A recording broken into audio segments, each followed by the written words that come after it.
In this video, we are going to do a head-to-head comparison between the PRCs, at least two of them.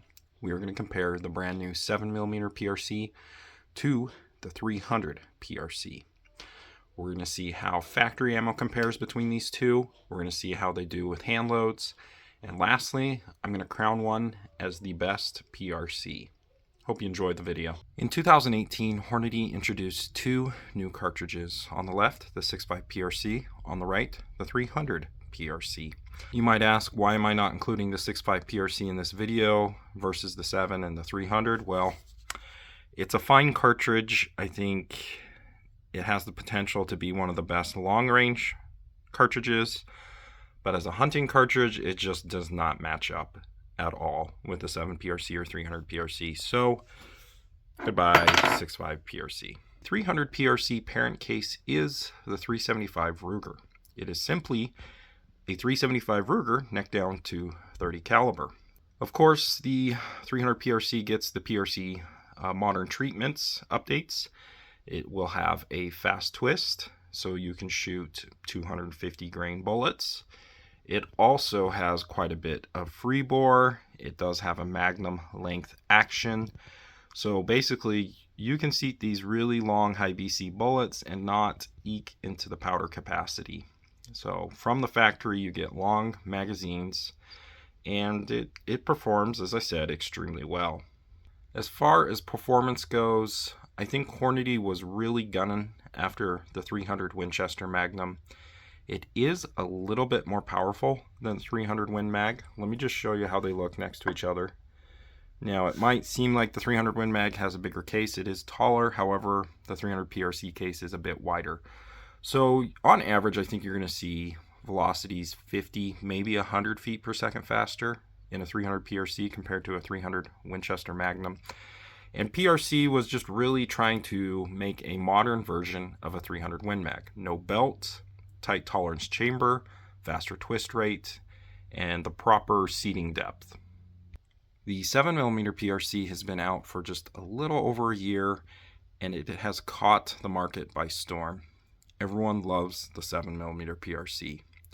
Now, the 7mm PRC is basically a 300 PRC shortened to fit a standard length action. So it has all of the fun, awesome modern advancements in the PRC cartridges. You can seat the bullet out farther. It has a fast twist rate, so you can take advantage and shoot 195 grain bullets. And relatively speaking, it's a pretty efficient Magnum as well. And like the 300 PRC and how it's basically a modernized 300 Win Mag, well, the 7 PRC is basically a modernized 7mm Remington Magnum. Now, technically the 7 Mag on the right has a little bit more case capacity and has a little bit more potential if you hand load for a little bit higher velocities. But you are basically getting 7 Mag hand loaded performance in a 7 PRC with factory ammo. So that is the big bonus and the plus for the 7 PRC. The months leading up to the 7mm PRC release, there was all sorts of rumors, and one that I had heard was it was just going to be a neck down 300 PRC. I still wish it was. It would have been an awesome cartridge to compete with the 28 Nosler. Just imagine this 175 ELDX going 3,200 feet per second instead of 3,000. But I understand what Hornady was doing. They weren't trying to make the fastest, shortest barrel life cartridge. They wanted a more reasonable approach to their 7 PRC. Let's see how they compare with factory ammo. Now, we're going to use the 175 ELDX. This is the Hornady Precision Hunter ammo. And it has a muzzle velocity of 3,000 feet per second with the energy of almost 3,500 foot-pounds. And then we're just going to look at 500 yards. The bullet's going 23.47, only 41 inches a drop, 2,141 foot-pounds. Next, let's look at 1,000 yards. I do not think people should be hunting this far, and the statistics also agree with me. The bullet's only going 1,785 feet per second, and the ELDX does not expand I would say anywhere close to 1,800 feet per second. I think you would need at least 1,900 for it to expand. It has 242 inches of drop at 1,238 foot-pounds. So the energy also isn't there for this to be a long-distance hunting cartridge. Now let's take a look at the 300 PRC with its factory ammo. The 212 grain ELDX, muzzle velocity of 2,860 feet per second. The energy, about 350 more foot-pounds, a little bit more than that at the muzzle. At 500 yards, the bullet is going 2,200 feet per second, so it's not going as fast as the PRC. It doesn't have as high a BC bullet, and it has about 5.5 inches more drop, but it does beat it barely in energy. A little over 100 more foot-pounds. Out to 1,000, this bullet is definitely not going fast enough to expand. 1,645 feet per second. It has 276 inches of drop, so the 7 PRC is a bit flatter. And then it has 1,274 foot-pounds, just a little bit more than a 7 PRC.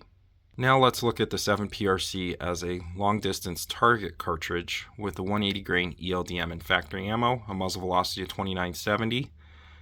Foot-pounds is 3,439. At 500 yards, the bullet's going 2,467 or 2,407, I can't remember. 40.5 inches of drop, so a little less drop than the 175 ELDX. And in a 10 mile per hour wind, this is MOA adjustment 1.91. You have 2,317 foot-pounds of energy. At 1,000, bullets going 1,900 feet per second, 232.5 inches of drop, 4.25 MOA adjustment, and 1,454 foot-pounds. Now let's see what the 300 PRC can do with the 225 ELDM. And it's going a muzzle velocity of 2,820 feet per second. Its energy, almost 4,000 foot-pounds. That's really good. At 500 yards, the bullet's going 2,250, 46.2 inches of drop, and 2.11 MOA adjustment with a 10 mile per hour wind at 500. Energy, 2,548. So still has an energy advantage over 7 PRC. At 1,000, bullets going 1,767 feet per second, 265.3 inches of drop, 4.75 MOA adjustment. Really close to the 7 PRC. As far as energy goes, 1,560. So it beats it in energy, but the 7 PRC has a sizable advantage in, drop. We've looked at how the PRCs do with factory ammo. Now let's see how they do with hand loads. This is the Hornady book. Let's just start with a 200 grain at 3,025 feet per second, a 212, 2,950. Now remember, the factory ammo is going 2,860, so almost 100 feet per second. Let's look at the 225 ELD match. Top velocity, according to Hornady, is 2,850. Pretty good. So 30 more feet per second than the factory ammo. So that factory ammo is actually quite good performance. And then it tops out with a 250 grain A-tip, 2,700 feet per second. Let's take a quick look at the 7 PRC load data online. 150 grain at 3,150. It's pretty good performance. 160 at 3,100. 3,150 for the 162 ELDX. And the 175 at 3,000 feet per second. Now, I kind of want to point this out. Apparently the Precision Hunter has turned into super performance ammo because it's supposedly getting the max you can get out of a 175 ELDX. And this is kind of what I want to say. I have not seen a 7 PRC actually get 3,000 feet per second with the 175 ELDX in factory ammo with a 24-inch barrel or less. 26, 28, yeah, it should easily get it.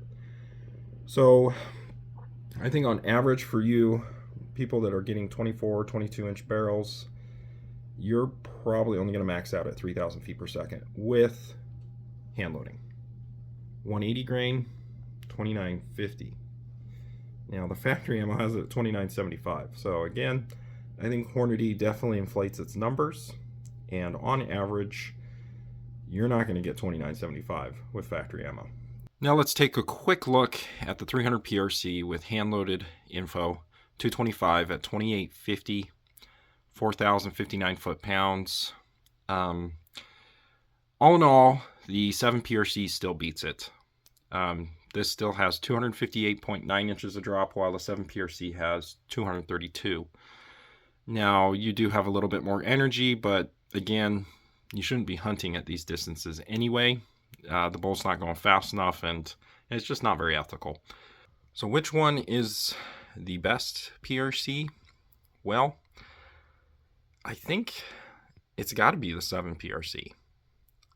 If you own a 300 PRC or another 30 caliber Magnum, I don't think you're losing that much performance if you don't go to a 7 PRC. But if you're in the market and you are really wanting a PRC cartridge, I definitely think the 7 PRC is better. You're getting better performance. Yeah, not as much energy, but it's within like 100 or 200 foot-pounds, which is crazy. Less recoil. Is it possible the 7 PRC is going to make the 300 PRC go extinct? Probably not. Hope you guys enjoyed the video.